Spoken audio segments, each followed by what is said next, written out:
Today I'd like to continue our journey through chapter 21 of the Gospel of Matthew. We've been taking a look at that famous incident when Jesus is coming into Jerusalem. We speak of it as Palm Sunday, and we think of kind of a day of triumph. But one of the interesting aspects of this day is the acceptance of Jesus as Messiah. Verse 9 of chapter 21 says, "The crowds preceding him and those following kept crying out, saying, 'Hosanna to the Son of David.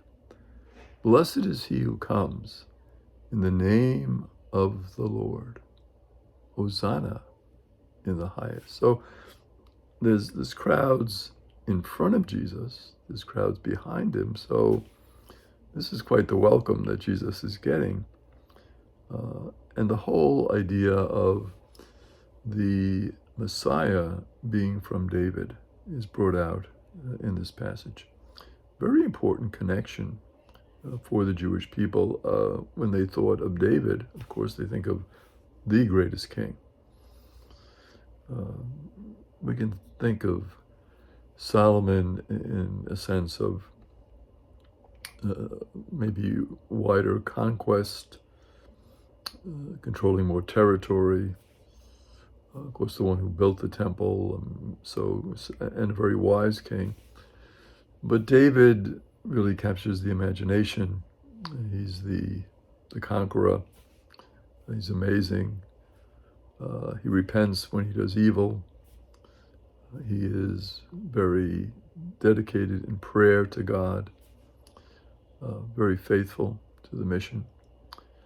So when the Jewish people thought of king, and of course still think of leader today, they think of David and how amazing David is and was for them. Then we see an unusual word. We become somewhat familiar with it because of our prayer, but kind of unusual for us, and that is that word Hosanna. Hosanna is a Hebrew word that means, "O Lord, grant salvation." So when Jesus is coming in, we see a twofold acclamation here. We see the acclamation of someone as Messiah. He's from David, and the people have seen him do amazing things. They have heard him teach. They really acknowledge that Jesus is special, and that he is Messiah. He is from the house of David. He is the new Messianic king. So they're acknowledging that. But they're acknowledging actually more than that when they say Hosanna. The word Hosanna connotes salvation.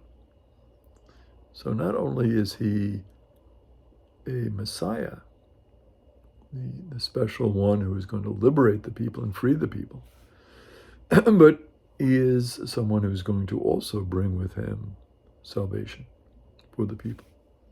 So an amazing acclamation that Jesus is receiving from the people. We see the idea of Hosanna in Psalm 118, verse 25. "Lord, grant salvation. Lord, grant good fortune." So the people turning to God for salvation. They knew that salvation could not come from them or their leaders. They knew salvation ultimately came from God, and so they see Jesus as someone who is representing God, who is bringing God to them. Then we see the idea of, the palm branches. Palm branches were used to welcome great conquerors. So the idea of the branches that are cut down, a very special tribute to Jesus.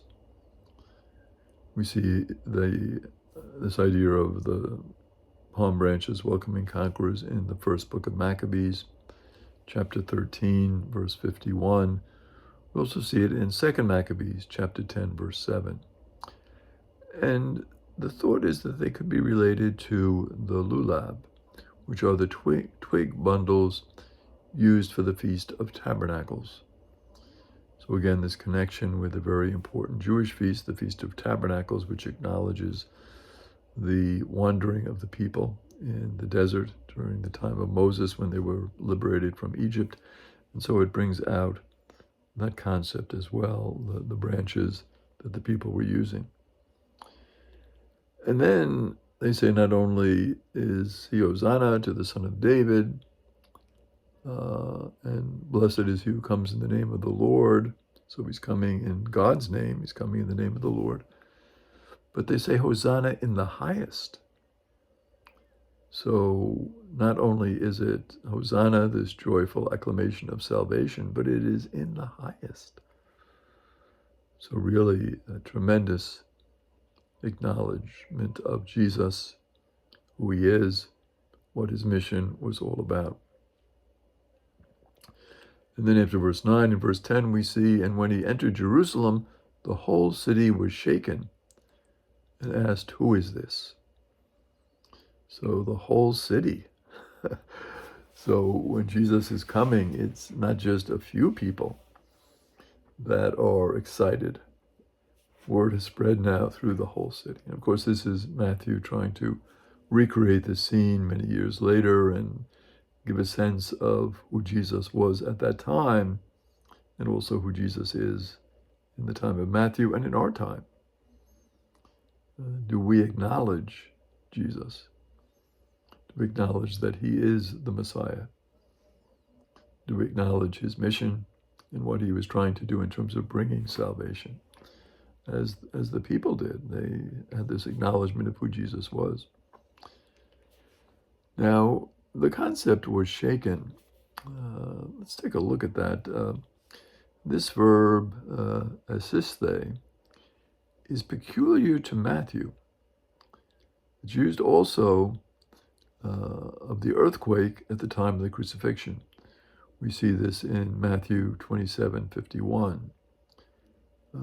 And again, a use only in Matthew, so very peculiar to him. So he's trying to, when he uses a word that no one else uses, he's not picking up on something from the Gospel of Mark or something from that Q source, but something that is peculiar to his thinking about Jesus.